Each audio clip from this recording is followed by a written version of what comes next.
Kalian pernah di fase bosan motret nggak? Atau bosan terhadap fotografi in general?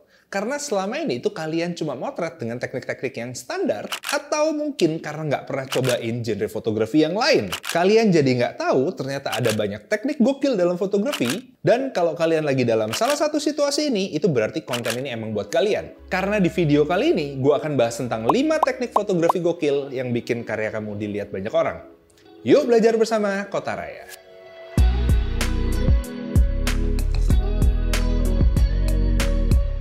Halo, gue Christo Chandra. Gue adalah seorang commercial photographer yang motret cukup banyak hal. Mulai dari portrait fotografi, berbagai jenis produk fotografi, dan juga food fotografi.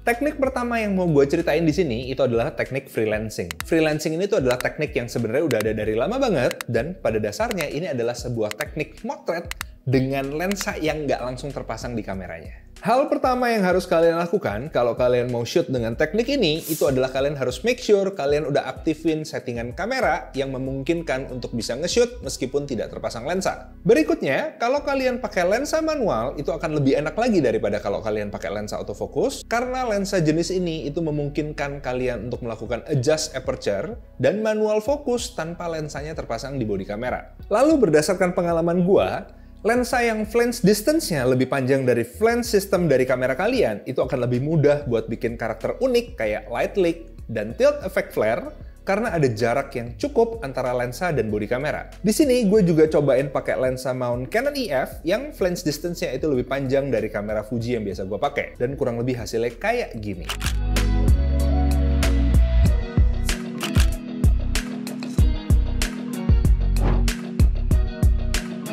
Teknik kedua yang bisa kalian coba di sini itu adalah multiple exposure.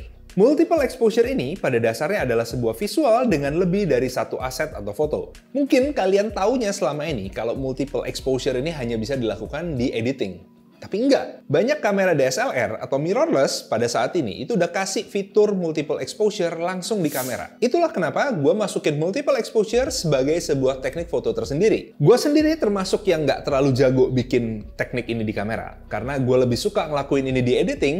Dan hal kedua adalah karena gue juga jarang dapet job dengan konsep kayak gini. Tapi buat kalian yang mau coba dan berhasil nguasain teknik ini, itu kalian bisa terkenal dengan style tersendiri kayak temen gue yang punya ciri khas foto-foto multiple exposure-nya kayak gini.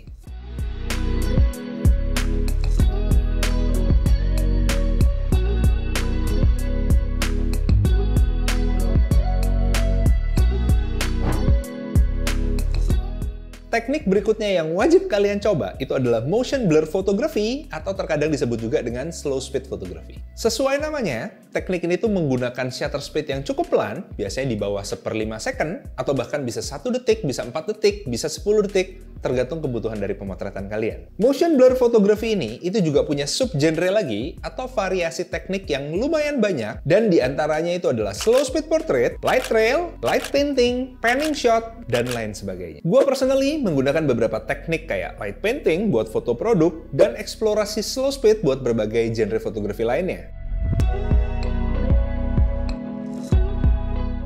Untuk teknik dasarnya, ini sebenarnya cukup mudah. Kalian tinggal gunakan shutter speed yang cukup pelan untuk menangkap pergerakan dari subjek kalian. Teknik ini tuh bisa digunakan secara handheld, atau kalian bisa gunakan tripod untuk durasi shutter speed yang lebih lama. Visual yang dihasilkan dari teknik ini, itu bikin foto kita jadi terlihat dinamis, karena seakan-akan itu kita menangkap objek atau subjek yang pergerakan itu benar-benar terasa dalam sebuah foto.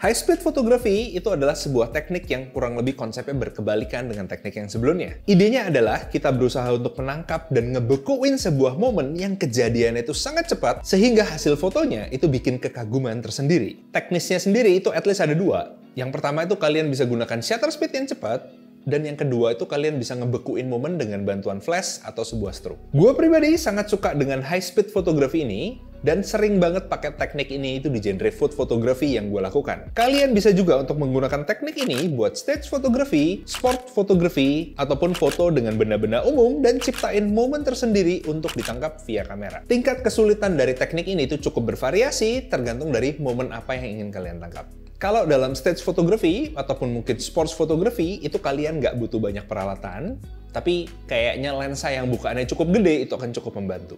Buat beberapa genre lain, itu biasanya kalian butuh peralatan lighting yang cukup memadai, dan di situasi tertentu, kalian juga bisa menambahkan dengan rigging dan juga sound trigger device untuk kondisi yang cukup ekstrim. Terakhir, ada teknik yang disebut dengan close-up photography atau biasanya juga disebut dengan macro photography. Teknik ini pada dasarnya itu adalah untuk menangkap benda-benda yang berukuran kecil dan dibuat terlihat besar atau close-up dalam sebuah foto. Dalam dunia fotografi sendiri, lensa yang disebut dengan lensa true macro itu adalah lensa yang bisa mereproduksi gambar dengan ukuran aslinya di sensor kamera. Atau kurang lebih dia punya rasio 1:1 antara subjek dengan hasil gambar di sensor kamera. Di luar itu, sebuah lensa itu belum bisa dikategorikan sebagai true macro lens meskipun punya kemampuan fokus jarak dekat yang memungkinkan kita untuk mengambil gambar secara close up. Kalau ingin mencoba genre ini, rute yang bisa ditempuh itu ada beberapa.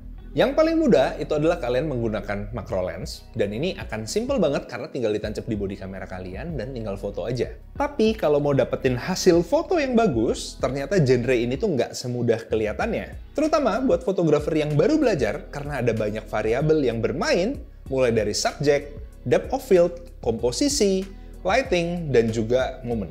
Di video berikutnya, gua akan praktekin gimana caranya gua ngambil makro fotografi. Dan pastiin kalian udah subscribe supaya kalian nggak ketinggalan tentang pembahasan video makro fotografi ini. So far gitu aja. Komen kalau kalian udah pernah cobain salah satu dari teknik-teknik yang gue udah ceritain dari tadi. Dan sampai ketemu sama gue, Christo Chandra, di video berikutnya. Bye!